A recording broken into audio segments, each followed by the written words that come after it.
பத்திரிகையாளர்கள், நண்பர்கள், அண்ணன் ராஜமுருகன், பாலாஜி, விஜயமுருகன் சார் எல்லாருக்குமே ஒரு பெரிய தேங்க்ஸ். எனக்கும் இதுதான் முதல் மேடை. ரொம்ப நர்வஸாக தான் இருக்குது. மைண்டில் இருக்குது அப்படியே ஒரு ஃப்ளோவாக பேசுகிறேன். எனக்கு ஒரு ஆர்டரெல்லாம் பேச தெரியாது.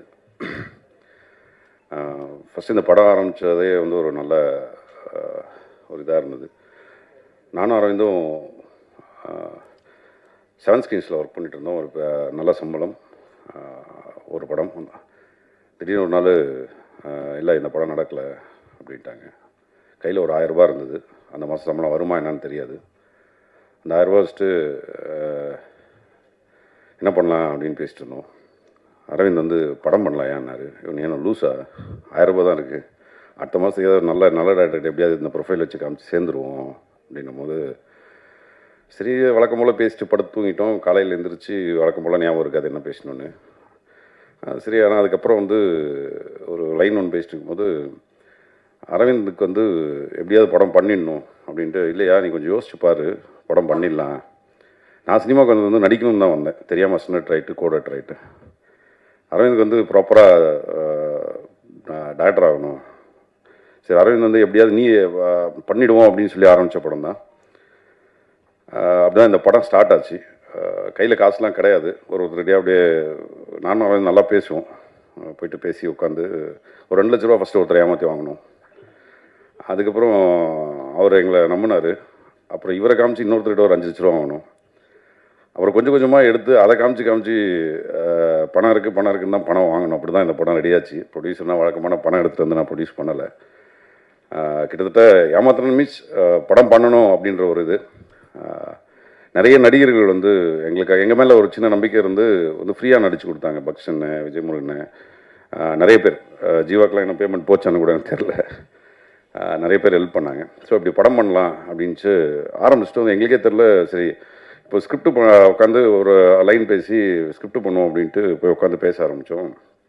சரி குடிகாரனை பற்றி என்ன ஸ்கிரிப்ட் ஆச்சு, என்ன பண்ணலாம் அப்படின்னும் போது டக்குன்னு பேப்பர் எடுத்து பெஸ்ட்டு குடிகாரர்கள்லாம் எழுதினேன் யார் யார் இருக்காங்கன்னு. அதில் ஃபஸ்ட்டு வந்து அண்ணன் கார்த்திக் நேத்தா தான் என் நண்பன். அவர் பேர் தான் வந்துச்சு. சரி உடனே ஃபோனை போட்டோம் அங்கேருந்து, இப்படி ஒரு படம் பண்ணோம் அப்படின்ட்டு. அதாவது சொல்ல மாதிரி தான் அவர் சிலபஸ். அவர் நீங்கள் பார்த்த கார்த்திக் நேத்தா வேறு, நான் பார்த்த கார்த்திக் நேத்தா வேறு. பிரபா வைன் ஷாப்பில் வந்து ஃபஸ்ட் டைம் கார்த்திக் நேத்தா வந்து அவர் எனக்கு ஒரு அப்பப்போ ஒரு அறிவுரைலாம் சொல்லுவார். அவர் எது குடிக்கிறோன்னா இந்த உலகத்தை யாரா காப்பாற்றுறது, நம்ம தான் காப்பாற்றணும். அதனால் காலையில் ஒரு கட்டிங் போட்டால் தான் அடுத்தடுத்து அப்படியே டேக் ஆஃப் ஆகும் அப்படின்ட்டு. நான் வேறு மாதிரி கார்த்திக் நேத்தாவை பார்த்துருக்கேன். நான் பயந்த கார்த்திக் நேத்தாலாம் இருக்குது. சட்டையை கழட்டிட்டு ஹெல்மெட்டை வந்துடும் மாட்டு பஸ் ஏறிடுவார். எங்கே போகிறீங்கன்னு கேட்டால் இல்லை உலகத்தை காப்பாற்றணும், நம்ம நிறைய ஒர்க் இருக்குது. இப்படி பல சம்பவங்கள் இருக்குது கார்த்திக் நேத்தாது. சரி உடனே கார்த்திக் ஃபோன் அடித்தோடனே சரி வழக்கம் போல் பண்ணிவிடுவோம் அப்படின்ட்டு ஒரு 2 மாதம் வாழ்க்கையில் நடந்த எல்லா விஷயங்களும் கிட்டத்தட்ட ஒரு 40-50 மணி நேரம் ஃபுட்டேஜே இருக்குது. அவர் பேசினார். அப்போயே கான்ஃபிடென்ட் ஆகிடுச்சு இந்த படம் கன்ஃபார்ம் ஹிட்டு. ஏன்னா அவ்வளோ விஷயங்கள் அவர் வாழ்க்கையில் பேசி அதை அதுக்கப்புறம் ஃபைன் டியூன் பண்ணி அதை ஒரு ஸ்க்ரீன் பிளே ஆர்டரில். அதே மாதிரி அரவிந்த் வந்து எப்பவுமே ஒன்று சொல்லுவார், நான் கண்டிப்பாக வந்து படம் பண்ணுவேன் பிருத்வி, ஒரு ஆர்ட் படமாக பண்ணிடவே கூடாது, என்னோடய படம் வந்து என்கேஜ் பண்ணணும், என்டர்டெயின் பண்ணணும். ஸோ அதை கரெக்டாக பண்ணியிருக்காரு. நான் ஒரு கமர்ஷியல் டைரக்டராக தான் வந்திருக்கேங்க அப்படின்னு சொல்லிட்டு அதை நான் அப்போ சரி ஏதோ ஒன்று பேசுகிறாப்புல ஓகே அப்படின்ட்டு. சரி இந்த படத்தில் நீ நடிச்சு ஃபர்ஸ்ட் ஆஃப் ஆல் அரவிந்த் நான் ஒரு பெரிய தேங்க் பண்ணணும். ஏன்னா ஏதோ ஒரு டேரக்டர்கிட்ட நம்ம கதாநாயகனாக தெரிஞ்சிருக்கோம்ல. ஸோ அதுக்கு வந்து எனக்கு நடிக்கிறதுக்கு ஹீரோ ஆக்குன அரவிந்துக்கு வந்து நான் காலத்துக்கும் வந்து நன்றி கடன் பட்டிருக்கேன். தேங்க்யூ அரவிந்த். சரி இப்போ நம்மளை ஓகே ஹீரோன்ட்டார், இந்த பணத்தை கொஞ்சம் ரெடி பண்ணிடலாம் அப்படின்ட்டு ரெடி பண்ண ஆரம்பிச்சது தான். ஆனால் அரவிந்த் வந்து திடீர்னு ஒரு நாள் ட்விஸ்ட் வச்சிட்டாரு, பிருத்வி எனக்கு ஒரு நாள் நடிச்சு காமிங்க, நீங்கள் நடிச்சு காமிச்சிங்கன்னா தான் இந்த படத்தில் ஹீரோ, இல்லைன்னா கிடையாதுங்க, அது ஃப்ரெண்ட்ஸாக இருந்தாலும் பரவாயில்ல. OMC கிரவுண்டு கூப்பிட்டு போயிட்டாப்புல. சரி அதுக்கு முந்தின நாள் வேறு நல்லா கவனிச்சிக்கிறார் அரவிந்த், காலைல ஏதாவது சொல்கிற போகிறான் வேணாம் அப்படின்ட்டு. அப்புறம் காலைல போய் ஒரு டெஸ்ட் வச்சாப்புல. ரொம்ப நேரம் உட்காந்து யோசிச்சுட்டு நடிச்சிருவ போல இருக்கியா, நடிச்சிரு அப்படின்னு தான் நான் நடிகன். நான் ஸோ நடிகன் ஆக்குனது வந்து அரவிந்த் தான். இப்படி தான் இந்த படம் டேக் ஆஃப் ஆச்சு.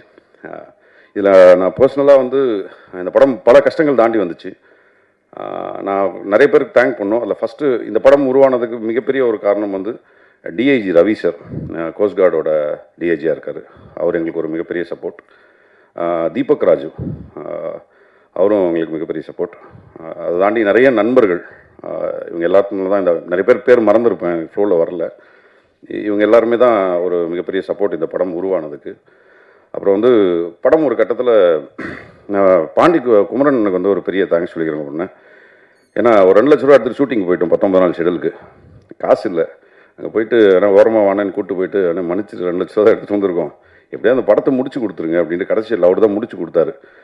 செக்லீஃப்லாம் வாங்கி வச்சுக்கிட்டாரு. அது கொடுத்தாரா இல்லையான்னு தெரியல. ஒரு நம்பிக்கை இருக்காதுல்ல. பட் 19 நாள் ஷூட் பண்ணிட்டோம். எங்களுக்கு எந்த ஒரு குறையும் இல்லாமல் அந்த இடத்த எங்கள் மேலே நம்பிக்கை வச்சு சரி ஏதோ கொடுத்துருவீங்க, போய் நிறைய பேர் ஏமாற்றிட்டு போயிருக்கேன், என்ன நீங்களாவது கொடுத்துருங்கடான்னு சொல்லி தான் அனுப்பிச்சி விட்டாரு. அந்த பணத்தை கொடுத்துட்டேன். ஸோ ரொம்ப தேங்க்ஸ். நான் அந்த படம் முடிஞ்சதுக்கு நீங்களும் ஒரு மிகப்பெரிய காரணம். அப்படி தான் இந்த படம் உருவாச்சு. ஒரு கட்டத்தில் பாண்டிச்சேரியில் ஷூட்டிங் நிறுத்திட்டாங்க. யூனியன் பேட்டா எல்லாம் போகல அப்படின்னு சொல்லிட்டு ஒரு 10 மணி 11 மணி இருக்கும். அந்த டைமில் படம் என்னடா அது ரொம்ப ரொம்ப ஃப்ரஸ்ட்ரேஷனாக அழுகலாம் வந்துருச்சு. படம் நிறுத்திட்டாங்களே அப்படின்ட்டு. நிறுத்திட்டாங்க மீன்ஸ் பேட்டா கொடுக்கல. அப்போது லைட்மேன் மயில் அண்ணன், ஒரு நம்ம மேனேஜர் விஜயகுமார் அண்ணன், சேகர், இவங்க எல்லாருமே பேசி இல்லை இது நடக்கும் அப்படின்னு சொல்லி எல்லாருமே அன்றைக்கி ஷூட்டிங் வந்தாங்க. அதுக்கப்புறமா வந்து தான் நான் பேட்டா கொடுத்தேன். அன்றைக்கி அவங்க எங்கேயாவது யூனியனில் இருக்கவங்க இந்த படத்தை நிறுத்தியிருந்தாங்கன்னா இந்த டீம் இங்கே உட்காந்துருக்காது. ஸோ அவங்களுக்கு நான் வந்து ஒரு பெரிய தேங்க்ஸ் சொல்லிக்கிறேன். யூனியன் ஆட்கள் அன்றைக்கி எங்கள் டீம் மேலே வச்ச நம்பிக்கை ஒரு மிக முக்கியமான விஷயம். ஸோ இப்படி அந்த படத்தை எடுத்து முடிச்சிட்டோம். இது தாண்டி ஒருத்தர் ரொம்ப அவருக்கு நான் ஒரு பெரிய தேங்க்ஸ் சொல்லணும்னு நினைக்கிறது வந்து கோவிந்தசன் தான். இந்த சம்பளம் அதெல்லாம் எதுவுமே பேசல. அரவிந்த் நானும் போய் உட்காந்தோம். ஓகே நான் பண்ணுறேன் அப்படின்னு சொல்லி அதுக்கப்புறம் தான் பண்ணி கொடுத்தாரு. அவரோட சப்போர்ட், அவரோட பலம் வந்து இந்த படத்துக்கு வந்து மிகப்பெரிய ப்ளஸ். ஸோ இந்த படம் எடுத்து முடிச்சிடலாம் அப்படின்ட்டு அதுக்கப்புறம் நிறைய பிரச்சனைகள் வந்து இந்த படம் எடுத்ததுக்கு அப்புறம் இந்த படத்தை எப்படி வியாபாரம் பண்ணுறது என்னன்னு எங்களுக்கு எதுவுமே தெரியல. கிட்டத்தட்ட 42 ஷோ போட்டோம். நாங்கள் ஷோ போட்டவங்களாம் பார்த்தீங்கன்னா எல்லாம் வேறு வேறு வித்தியாச ஆட்கள். பெருசாக ஒருத்தரை ரீச் பண்ண முடியல, எங்களுக்கு தெரியல எப்படி ரீச் பண்ணுறதுன்னு. அப்போது எஸ்ஆர் பிரபு சாரோட டாக் ஒரு நாள் கவனித்தேன். அவர் ஒன்றுத்தில் பேசிகிட்டு இருந்தார் ஒரு மேடையில். படம் எடுக்கிறது முன்னாடி இதை எப்படி வியாபாரத்துக்கு என்னன்றது யோசிச்சிருங்க கொஞ்சம் அப்படின்னும் போது, சரி இவரை நம்ம பிடிச்சிருவோம் அப்படின்ட்டு நேராக அவரை போய் வழக்கம் போல் சார் ஒரு படம் எடுத்துருக்கணும் போது சரி பார்க்குறேன் அப்படின்னு சொல்லிட்டு குகன் சார் தான் எங்கள் படத்தை ஃபஸ்ட்டு பார்த்துட்டு உடனே ஃபோன் அடித்து அன்றைக்கி தை 1 என்ன படம் நல்லா இருக்கியா அப்படின்னாரு. குகன் சார் ரொம்ப தேங்க்ஸ். எங்கள் படத்தை ஃபஸ்ட்டு சர்டிஃபை பண்ணி அந்த படத்தை அதுக்கப்புறம் எஸ்ஆர் பிரபு சார் பார்த்தாரு. அவர் அதுக்கப்புறம் டீமில் ட்ரீம் வாரிஸில் எல்லாருக்கும் சொல்லி எல்லாருமே படம் பார்த்தாங்க. அப்படி தான் இந்த படம் கிட்டத்தட்ட நான் இந்த படம் பண்ணுறேன். எஸ்ஆர் பிரபு சார் இந்த படத்தை பார்த்துட்டு அன்றைக்கி சொன்ன வார்த்தை வந்து இன்றைக்கி போய் நிம்மதியாக தூங்குங்க, ஒரு 10 நாள் தூங்கி இருக்க மாட்டேங்க ரொம்ப நாளாக, தூங்குங்க இந்த படம் தேட்டருக்கு வரும் அப்படின்னாரு. எஸ்ஆர் பிரபு சாருக்கு ஒரு தேங்க்ஸ் சொல்லிக்கிறேன். இந்த படம் அதே மாதிரி 27ஆம் தேட்டருக்கு வரப்போது ரொம்ப சந்தோஷமாக இருக்குது. ஸோ இப்போ இந்த படத்தை எடுத்தாச்சு. இப்போ இந்த படத்தை எப்படி நமக்கு யாராவது ஒருத்தர்கிட்ட போட்டு காமிக்கணும் தான் பாலாஜன் ராஜமுருகன்லாம் படத்தை போட்டு காமிச்சோம். பாலாஜன் ஆகட்டும் ராஜமோகன் ஆகட்டும் ஒரு நம்பிக்கை கொடுத்தாங்க. ஃபஸ்ட்டு பாலாஜன் வந்து அவரோட ஒரு நைட்டு ஒரு 12 மணிக்கு இந்த படத்தை பார்த்துட்டு சொன்னார், பற்றி எதை பற்றியும் பயப்படாத, நடுவில் கொஞ்சம் பக்கத்துக்கான எடுத்து போய் இப்படி தான் நின்றேன், கண்டிப்பாக அந்த படம் ஸ்க்ரீனுக்கு வந்துடும், பிகாஸ் ஒரு நல்ல படம் எடுத்திருக்கீங்க, அது கண்டிப்பாக உன்னை ரெவென்யூவாகவே காப்பாற்றிடுவேன் அந்த படம் அப்படின்னும் போது மனசுக்கு ஃபஸ்ட் டைம் ஒரு தைரியம் வந்துச்சு. ஓகே வந்துடுவோம் அப்படின்ட்டு. ராஜமுருகனை படம் பார்த்துட்டு வந்து எனக்கு பெரிய அறிமுகம் கிடையாது ராஜமுருகனை. அவர் சொன்ன ஒரே வார்த்தை, இந்த படத்துக்கு நான் என்ன பண்ணணும்னு சொல்லு, என்னால் முடிஞ்சது நான் பண்ணுறேன் அப்படின்னு சொல்லிட்டு இன்றைக்கு வரைக்கும் அவரை போட்டு ரொம்ப டார்ச்சர் பண்ணிட்டோம். டெய்லியும் காலைனா எடுத்து ஒரு ஃபோன் அடிச்சிடுவோம், ஆனால் ஏதாவது ஒரு உதவி பண்ணுங்கன்னு. அப்படி எல்லா உதவிகளும் பண்ணி இன்றைக்கி வந்து உட்காந்து இந்த படத்தை வெளியே வந்துடணுன்றது அவ்வளோ இன்ட்ரெஸ்ட் எடுத்து இந்த பண்ண 2 பேருக்குமே ரொம்ப தேங்க்ஸ்ண்ணே.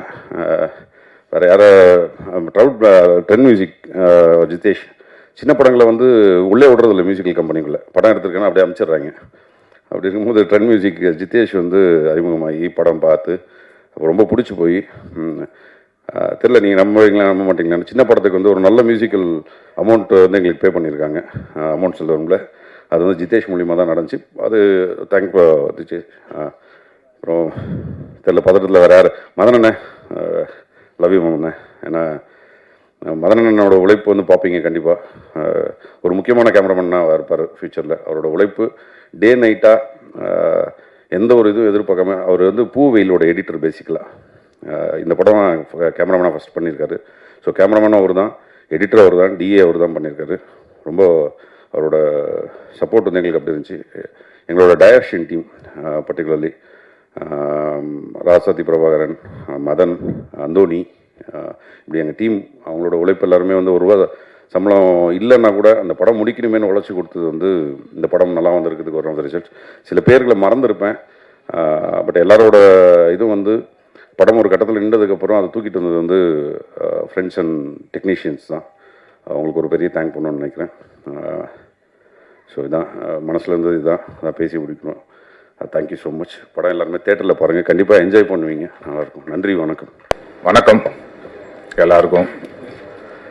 இன்னைக்கு மேடலுக்கும் எல்லாமே குட் டே நினைக்கிறேன், உங்களுக்கும் அப்படி தான் இருக்கும்னு நினைக்கிறேன்.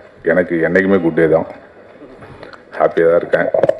அது காரணம் முழுக்க சினிமா தான், வேறு எதுவுமே கிடையாது. இந்த படத்தில் நான் நடித்ததை பற்றி சொல்லணும்னா, இந்த படத்தை பற்றி ஃபஸ்ட்டு சொல்லணும்னா ஒரு இன்ட்ரெஸ்டிங் படம் தான். பிருத்திவி நடிக்க கூட்டத்துலேருந்து இது வரைக்கும் இன்ட்ரெஸ்டிங்காக தான் போயிட்டுருக்கு, அப்படி தானே? சரி. ஸோ இந்த படம் வந்து ஆக்சுவலி ரொம்ப நல்ல கதை, எனக்கு ரொம்ப பிடிச்ச கதை. ஒரு நாள் நைட்டு நடக்கிற கதை, இன்ட்ரெஸ்டிங்காக பண்ணிக்கிறாரு, சூப்பராக பண்ணிக்கிறாரு பிருத்திவி. படம் பார்த்தேன், எனக்கு புதிய பதை மாதிரி தான் ஒரு ஃபீல் ஆச்சு. நல்லாயிருக்கும் இந்த படம். இந்த படத்துக்கு மேடையில் இருக்க எல்லாத்துக்கும் வணக்கம் மறுபடியும் சொல்கிறேன். ரொம்ப தேங்க்யூ. எல்லாருக்கும் மாலை வணக்கம். இங்கே எங்களை வாழ்த்து வந்திருக்கிற சிறப்பு விருந்தினர்கள் அனைவருக்கும் வணக்கத்தை தெரிவிச்சுக்கிறேன். சோஷியல் மீடியா அண்ட் யூடியூப் எல்லாருக்கும் வந்திருக்கீங்க, உங்க எல்லாருக்கும் ரொம்ப ரொம்ப நன்றி. இந்த படத்துல நான் வந்து ஒரு வித்தியாசமான கதாபாத்திரம் பண்ணியிருக்கேன். இது வரைக்கும் வந்து இவங்க சாரி கட்டிட்டு சுடிதார் போட்டு ஒரு மாதிரியான கதாபாத்திரம் தான் பண்ணுவாங்கன்ற ஒரு இது இருந்தது, அதை வந்து இதில் பிரேக் பண்ணியிருக்காங்க. இயக்குனர் அரவிந்தன் அவர்களும் பிருத்வி சார் அவங்க எல்லாமே சேர்ந்து எனக்கு ஒரு வித்தியாசமான ஒரு கதாபாத்திரம் கொடுத்துருக்காங்க. ஃபர்ஸ்ட் இங்கே நான் கூப்பிடும் போது சுடிதாரில் தான் போயிருந்தேன், வேணான்னு சொல்லிடுவாங்களோ அப்படின்னு தான் ரொம்ப நான் நினச்சிட்டே இருந்தேன். அதுக்கப்புறம் சார் சொன்னாங்க சுடிதாரில் பார்க்கும்போது எப்படி இருக்கு, ஆனால் அவங்களுக்கு ஒரு காஸ்டியூம் வர வச்சு போட்டு பார்க்கலாம் அப்படின்னு சொல்லிட்டு காஸ்டியூம் வர வச்சு ஒரு ட்ரையல் மாதிரி ஒரு காஸ்டியூம் கொடுத்து எனக்கு அங்கே ஒரு நாள் ட்ரையல் கொடுத்தாங்க. அப்போ வந்து நம்ம பிருத்வி சாரும் அரவிந்தன் அவர்களும் அப்புறமா நம்ம மைக்கேல் இவங்க எல்லாருமே சேர்ந்து எனக்கு வந்து ஒரு நாள் ரிஹர்சல் கொடுத்தாங்க. ரொம்ப நல்லா இருந்தது. ஷூட் போகிறப்போ எனக்கு ரொம்ப ரொம்ப சப்போர்ட்டாக இருந்தாங்க. எனக்கு புல்லட் ஓட்ட தெரியும் நான் போய் சொல்லிட்டேன் அவங்க கேட்கும்போது. அதுக்கப்புறம் ஷூட்டிங் போனதுக்கப்புறம் அங்கேயும் ஒரு நாள் எனக்கு ஓட்டுறதுக்கு ட்ரெயின் கொடுத்து ரொம்ப நல்லா பார்த்துக்கிட்டாங்க. ரொம்ப சந்தோஷமா இருக்கு. கண்டிப்பா உங்க எல்லாருக்கும் பிடிக்கும். இவ்வளவு நாள் பார்த்துட்டு இருந்த ஜீவாவை வந்து வித்தியாசமான கோணத்துல பார்ப்பீங்க. இந்த மேடையை யூஸ் பண்ணிக்கணும்னு நான் நினைக்கிறேன். நிறைய பேர் உங்க சாரியில வராங்க, சுடிதார்ல வராங்க, வெஸ்டர்ன் கேரக்டர் பண்ண மாட்டாங்க, அந்த மாதிரி கேரக்டர் உங்களுக்கு சூட் ஆகாதுன்னு நீங்க நினைக்க வேணாம். சாரி எனக்கு ரொம்ப பிடிக்கும். என் பெண்மையை உணர்ந்தப்போ நான் முதல்ல உடுத்தின விட இந்த சேலை தான். அதனால எங்க போனாலும் இந்த சாரியில தான் போவேன். ஒரு கதாபாத்திரம் கொடுத்து பாருங்க, ப்ரூவ் பண்ணி காட்டுவோம். வாய்ப்புகள் கிடைச்சா தானே ப்ரூவ் பண்ண முடியும். இவங்க எனக்கு கொடுத்துருக்காங்க, அதுக்கு எல்லாருக்குமே நன்றி. இங்க குட் டே படத்தோட டீமுக்கு. ரெண்டாவது சிவகார்த்திகேயன் அண்ணா, சூப்பர் ஸ்டார் ரஜினிகாந்த் அவர்கள் எல்லாம் வந்து இப்போ வர படங்கள் எல்லாம் பார்த்து ஒரு சில விஷயம் சொல்லிட்டு இருக்கீங்க, எங்களுக்கு ரொம்ப சந்தோஷமா இருக்கு. இந்த மாதிரி எங்க படத்துக்கும் நீங்க பாக்கணும்னு நினைச்சீங்கன்னா எங்க படத்தோட பிஆர்ஓ டீமை கான்டாக்ட் பண்ணுங்க சார். ஏன்னா எனக்கு வந்து சொல்லணும்னு தோணுது. ஏன்னா நீங்க கொடுக்குற அன்பு வந்து நீங்க கொடுக்குற சப்போர்ட் எங்களுக்கு பெரிய சப்போர்ட்டா இருக்கும். உங்களை எப்படி கான்டாக்ட் பண்றதுன்னு தெரியல, நானும் ட்ரை பண்ணி பார்த்தேன். ஸோ சிவானா கூட நான் ரெமோன்னு ஒரு படம் ஒர்க் பண்ணியிருக்கேன். ரொம்ப நாளைக்கு அப்புறம் தர்பார் ரிலீஸ் ஆனதுக்கு அப்புறம் சிவானா வந்து அவங்க உதவியாளர்கிட்ட சொன்னாங்களா நம்ம படத்துல ஒர்க் பண்ண பொண்ணு தானே அப்படின்னு சொல்லிட்டு திரும்ப என்னை கூப்பிட்டுருந்தாங்க. நான் பார்க்க போக முடியல, எனக்கு அதுக்கப்புறம் வேலை இருந்தது. ஸோ இப்போ நான் அண்ணா கிட்ட கேட்கிறேன், சிவகார்த்திகேயன் அண்ணா கிட்ட, நீங்க நிறைய படங்கள் பார்த்துக்கிட்டு எங்களுக்கு வந்து சப்போர்ட் பண்ணிட்டு இருக்கீங்க. சின்ன சின்ன படங்கள் புது படங்கள்லாம் வந்துட்டு இருக்கு, எங்களுக்கும் நீங்க சப்போர்ட் பண்ணணும். ஒரு ரிக்வெஸ்டா நான் சொல்றேன், நீங்க பார்க்கணும்னு ஆசைப்பட்டீங்கன்னா எங்க பிஆர்ஓ டீமை கான்டாக்ட் பண்ணுங்க, அவங்க அதை அரேஞ்ச் பண்ணி தருவாங்க. மற்றபடி எங்களுக்கு சப்போர்ட் பண்ண எல்லாருக்கும் ரொம்ப நன்றி. ஒரு குட் டே, நியூ பிகினிங் உங்ககிட்ட இருந்து எங்களுக்கு கிடைக்கும்னு நம்புறேன். ஒரு புது முயற்சி பண்ணிட்டு நாங்க காத்துட்டு இருக்கோம். எல்லாரும் வர 27ஆம் தேதி தியேட்டர்ல ரிலீஸ் ஆகுது, பாருங்க, சப்போர்ட் பண்ணுங்க. அப்புறம் இந்த படத்துல கோவிந்த் வசந்தா அவர்கள் தான் மியூசிக் பண்ணியிருக்காங்க. இந்த படத்துல சாங் வந்து கார்த்திக் நேத்ரா சார் எழுதியிருக்காங்க. அம்புலிங்க ஆராரோவும் மின்மினிய ராசாத்தி பிரதீப் குமார் சார் அவங்களும் ரெகானா பாப்பாவும் பாடியிருக்காங்க. ட்ரெண்ட் மியூசிக்ல அவைலபிளா இருக்கு, எல்லாரும் பாருங்க, சப்போர்ட் பண்ணுங்க. நன்றி, வணக்கம். அதான் என்னோட வாழ்க்கையில் நடந்த சில அப்படின்னு சொல்லிட்டாங்க, அதனால நான் சொல்லாம வேணாமா அப்படின்ட்டே இருந்தேன். அது கடந்த கால வாழ்க்கை எல்லாருக்குமே தெரியும், குடிகார வாழ்க்கை தான். அதனால் அதற்கு முன்னாடி நான் சில பேருக்கு இங்கே நன்றி சொல்லணும் அப்படின்னு நினைக்கிறேன். எல்லோருக்கும் வணக்கம். முதல்ல பாலாஜி தரணிதரன் அண்ணா இங்கே வந்ததுக்கு அவருக்கு ரொம்ப நன்றி. என்னோடய சினிமா பயணத்தை ரொம்ப ஆக்கப்பூர்வமாக தொடங்கி வச்சவர் அவர் தான். அவரோட ஒரு பக்க கதை எழுதும் போதெல்லாம் என்னை ரூமுக்குள்ளே போட்டு பூட்டிடுவார், வெளியே போனால் குடிச்சிருவேன் அப்படின்ட்டு. அப்படி பேரன்போடு எல்லாம் கட்டி கட்டி தூக்கிட்டு வந்த ஒரு ஆள் தான் நான் இங்கே. பிறகு நிறைய எல்லாருக்குமே எனக்கு தெரிஞ்சு வந்திருந்த அத்தனை பேருக்குமே ராஜமுருகன் அண்ணாக்கு முக்கியமாக, ராஜமுருகன் அண்ணாவும் என்னுடைய சில பல ஆட்டங்கள்லாம் பார்த்தவர் தான். அதனால் இந்த படத்தை நீங்கள் பார்க்கும்போது அந்த ஆட்டம் ஏன் நடந்தது அப்படின்னு புரியும். கோவிந்த் வசந்தாக்கு இந்த நேரத்தில் நன்றி. கோவிந்தால் இங்கே வர முடியல, ஆக சிறந்த பாடல்கள் கொடுத்துருக்காப்புல. அதுவும் மின்மினிய ராசாத்தியும் அம்புலி ஆராரவும் வந்து உறுதியாக எல்லோரையும் தாளாட்டிட்டு இருக்கு. பிறகு எல்லோருக்குமே இந்த நேரத்தில் என்னோட நன்றி. இயக்குனர் பற்றியும் தயாரிப்பாளரை பற்றியும் நான் கடைசியாக பேசுகிறேன்.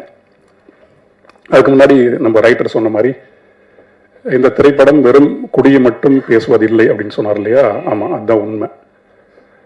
முன்ன எப்போ நான் வாசித்த ஒரு கட்டுரை, ஒரு உளவியல் கட்டுரை, அது வந்து வளர்ந்த நாடுகள் அப்படி அதை பற்றி சொல்லும் போது வளர்ந்த நாடுகளினுடைய உளவியல் எப்படி இருக்குது அப்படின்னு அந்த கட்டுரை சொல்லுது.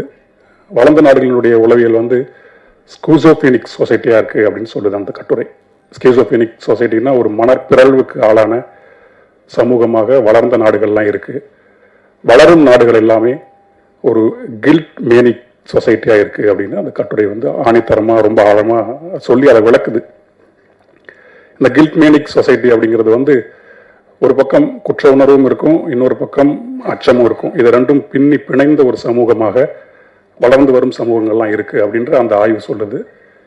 இந்தியா மாதிரி, நம்ம தமிழ்நாடு மாதிரி ஆன இந்த வளர்ந்து வந்து கொண்டு இருக்கின்ற சமூகமும் அதே மாதிரி ஒரு கில்ட் மேனியாக் சொசைட்டி தான். இப்படியான கில்ட் மேனியாக் சொசைட்டிக்குள்ள ஒருவன் எப்படி குடிகாரனாக மாறுறான் அப்படின்னு ஒன்று இருக்கு இல்லையா? அதற்கு நிறைய காரணங்கள் உண்டு, நிறைய காரணிகள் உண்டு.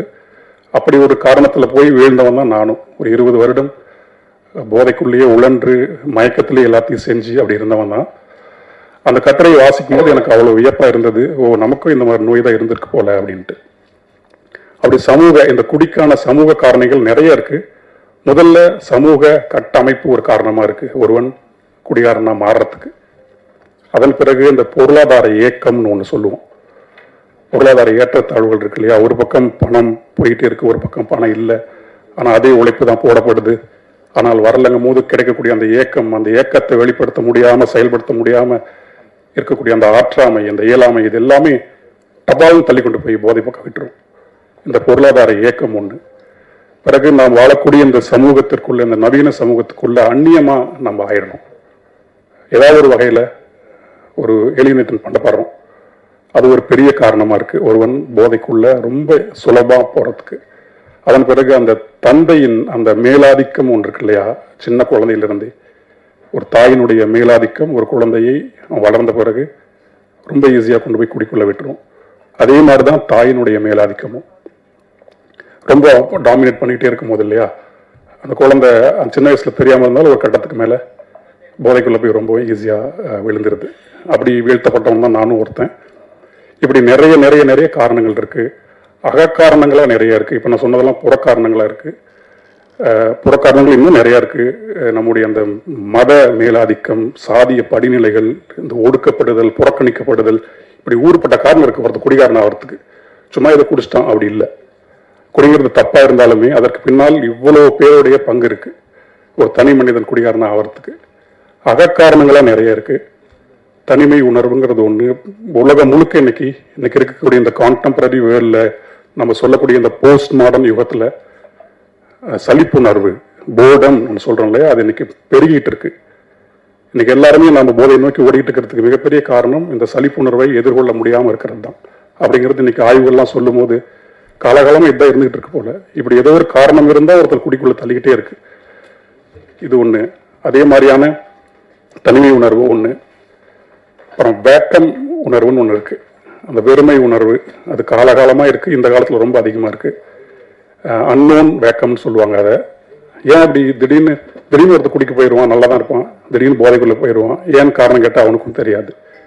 அச்சம் ஒரு காரணம். இப்படி என்னென்னமோ இருக்கு. குற்ற உணர்வு ஒரு பெரிய காரணம். அதே மாதிரி காமத்திற்கு சரியான வடிகால் கிடைக்க முடியாமல் பித்து பிடிச்சு போய் தப்புன்னு உணர்ந்து அந்த படபடப்போடையே ஒருத்தர் குடிக்குள்ளே போனவளாம் இருக்கான். இப்படி குடிக்கான காரணங்கள் நிறைய நிறைய நிறைய நிறைய இருக்கு. அப்படி இந்த மாதிரியான ஊர்பட்ட குடிகாரனாவதற்கான காரணங்கள் இருக்கு இல்லையா? இந்த குட் டே திரைப்படத்தில் வரக்கூடிய இந்த சாந்தகுமாருக்கு சில காரணங்கள் இருக்கு. அவன் ஏன் குடிக்கிறான் அப்படிங்கிறதுக்கு ஆணித்தரமான உளவியல் காரணங்கள் எனக்கு தெரிஞ்சு ஒரு 3 இருக்கு. எனக்கு தெரிஞ்சு நம்ம எல்லாத்துக்குமே அது உணர முடியும். இந்த முதலாளித்துவம் ஏற்படுத்தக்கூடிய தனிமை உணர்வு, அந்நியமயமாக்கல் ரொம்ப ஆழமாக இந்த படத்தில் வெளிப்பட்டிருக்கு. இன்னொன்று, இந்த நவீன சமூகம் ஏற்படுத்தக்கூடிய இருத்தலியல் சிக்கல் இருக்கு இல்லையா? அதன் விளைவாக ஒருத்தனுக்குள் இருக்கக்கூடிய இயலாமை, ஆற்றாமை, அதை இந்த படம் ரொம்ப தெளிவாக உணர்வுபூர்வமாக ஆகச்சிறந்த கதை வழியாக ரொம்ப இயல்பாக கடத்தி கொண்டு போயிட்டே இருக்கு. நான் படத்தை பார்த்துட்டு எனக்கு ரொம்ப வியப்பாக தான் இருந்தது. வெறும் ஒரு குடிகாரன் ஒரு இரவு குடிக்க ஆரம்பிச்சான், பகலில் மாறினான் அப்படிங்கிறது மாதிரி இல்லாமல் அதுக்கு அந்த பின்னப்பட்ட திரைக்கதை இருக்கு இல்லையா? ரொம்ப அழகாக இயக்குனர் அரவிந்த் அவர்களுக்கும் கதாசிரியர் மைக்கேலுக்கும் என்னுடைய மிகப்பெரிய நன்றி. அதுக்கு வெறுமனே ஒரு கொண்டாட்டமான ஒரு படமாக இல்லாமல் இந்த குடியை நியாயப்படுத்தவும் செய்யாமல் இது தப்பு அப்படிங்கிறது ரொம்ப ஆணித்தரமாக சொல்லி, ஆனால் அவன் குடிக்க போனதுக்கான காரணம் அவன் மட்டும் கிடையாது, பல பேர் இருக்காங்க அப்படிங்கிறது இந்த படத்தில் சொல்லி, ஒருத்தன் குடிக்கிறதுக்கு ஊருப்பட்ட காரணம் இருக்கலாம், அவன் குடிக்க வேணாங்கிறதுக்கு அதே மாதிரி ஒரே ஒரு காரணம் அவனுக்கு நம்ம ஏற்படுத்தி கொடுக்கணும் அப்படிங்கிற ஒரு திரைப்படம் தான் இந்த திரைப்படம். எனக்கு அப்படி நிறைய பேர் ஏற்படுத்தி கொடுத்துதான் ஒரு 20-25 வருஷ குடி போதையிலிருந்து நான் வெளியே வர முடிஞ்சது. இந்த திரைப்படம் அப்படி குடிக்கிற என்னுடைய தமிழ் மக்கள், என்னுடைய அண்ணன்கள், என்னுடைய தம்பிகள், என்னுடைய அக்காமார்கள், என்னுடைய தங்கச்சிமார்கள், இவங்க அத்தனை பேருக்குமே இந்த படம் கை கொடுத்து வா, எதுக்குமே தீர்வு குடி இல்லை, நம்ம முன்னோக்கி போவோம் அப்படின்னு ரொம்ப அரவணைப்பா மயிலரகா தடவை கொடுக்கக்கூடிய ஒரு திரைப்படமாக உறுதியாக இருக்கும். இந்த படத்தை நீங்கள் அத்தனை பேருமே பார்க்கணும். அரவிந்தோட உழைப்பு சாதாரண உழைப்பு கிடையாது. இந்த படத்தில் வெறுமனே ஒரு படம் அப்படிங்கிற மாதிரி இல்லாமல் லைட்டாக ஜஸ்ட் லைக் தட் ஆரம்பிச்சது தான். பிருத்திவிக்கும் அரவிந்த் உட்காந்து ஒரு நாள் இரவு பேசிக்கிட்டு இருக்கும்போது இப்படி ஒன்று பண்ணலாமா அப்படின்னு அவங்களுக்குள்ள ஒரு விதை அவங்க 2 பேரும் எனக்கு அழைச்சி, நாம் தான் ஒரு சிலபஸ் மாதிரி இருந்தோம். குடி அப்படின்னா கார்த்திகத்தை கூப்பிட்டுடலாமே அப்படின்ற மாதிரி அவ்வளோ கேவலமாக தான் ஒரு வாழ்க்கை வாழ்ந்துகிட்டு இருந்தோம். ஆமாம், அப்புறம் நாங்களும் போய் உட்காந்து பேச ஒரு 2 மணி நேரம் 3 மணி நேரம் பேசுனதெல்லாம் ஒரு ரெக்கார்டரில் பண்ணி, அதன் பிறகு சில ஒரு திரைக்கதைக்கு தேவையானதெல்லாம் சில இருக்கு இல்லையா, மக்கள்கிட்ட காமிக்கும் போது வெறுமனே அந்த ராவாதை கொடுக்க முடியாது. அவங்களும் சீன்ஸ்லாம் நிறைய ஆட் பண்ணி இது ஒரு கதை கோர்வையாக கொண்டு வந்து இங்கே பாட்டு வைக்கலாம் அங்கே பாட்டு வைக்கலாம் அப்படின்ட்டு, அந்த முக்கியமாக அந்த மின்மினிய ராசாத்தி பாட்டும் அம்புலி ஆராரோ பாட்டும் கரெக்டான இடத்துல படத்துக்குள்ளே இருக்கும். உறுதியாக நமக்கு சின்ன நிகழ்வு ஒன்று ஏற்படும் மனசுக்குள்ள. ஆமாம், அது நான் உறுதியாக சொல்கிறேன். ஒரு சினிமா ரசிகனா, பாடலை எப்போதும் ரசித்து கொண்டே இருக்க ஒரு கவிஞனா, அந்த 2 பாட்டும் நிச்சயமாக எல்லாத்தையும் தாளாட்டும் அப்படின்னு நான் நம்புகிறேன். இந்த படத்தில் வேலை செஞ்ச அத்தனை பேருக்குமே என்னுடைய மனப்பூர்வமான நன்றி.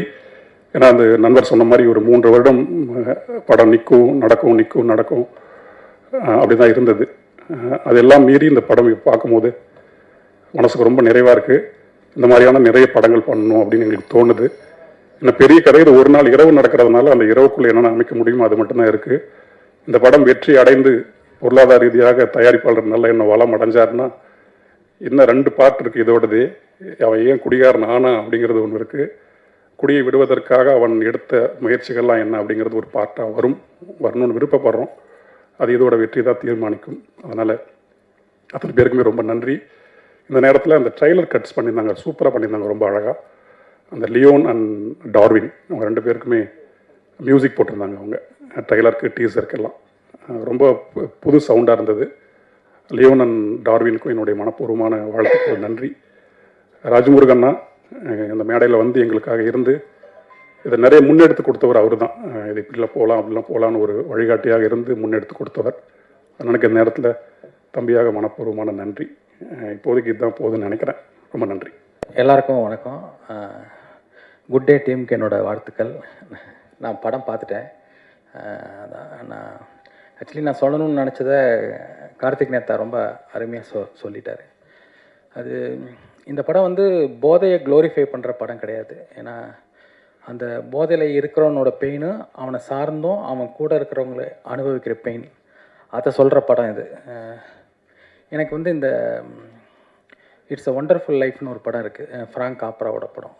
ஒரு நாளில் நடக்கிற கதை. ஒருத்தன் வாழ்க்கையோட ரொம்ப அதோட கீழே வரைக்கும் பார்த்துட்டான், அதுக்கப்புறம் அவனுக்கு வாழறதுக்கான தேவையே இல்லை, அவன் என்னெல்லாம் பண்ணுவான், அப்படி ஒரு சூழல். அந்த மாதிரி ஒரு மூடில் இந்த படம் இருந்தது. ரொம்ப சூப்பராக இருந்தது படம். எனக்கு பார்த்துட்டு ரொம்ப பிடிச்சிது. மற்றபடி இந்த படத்தில் நான் எதுவும் சம்மந்தப்படலை, ஆனால் படம் பார்த்துட்டு ரொம்ப பிடிச்சிட்டு எதானா சொல்லுங்கள் பிருத்திவி, நான் வரேன் அப்படி சொல்லியிருந்தேன். ரொம்ப அருமையான படம், ரொம்ப நல்லா பண்ணியிருந்தாங்க அந்த டீம். பர்ஃபார்மன்ஸ், டைரக்ஷன், ஸ்கிரிப்ட் எல்லாமே ரொம்ப நல்லா இருக்குது. குறிப்பாக மியூசிக், கார்த்திக் நேத்தா லிரிக்ஸு. எனக்கு கார்த்திக் நேத்தா சொன்ன மாதிரி இந்த மின்மினிய ராசாத்தி சாங் பார்த்துட்டு இருக்கும் போதே கொஞ்சம் நெகிழ்வாக தான் இருந்தது. அருமையான படம். எப்பயும் நல்ல படங்கள் ஓடுன்ற நம்பிக்கை எனக்கு இருக்குது. இந்த படமும் கண்டிப்பாக ஓடும்.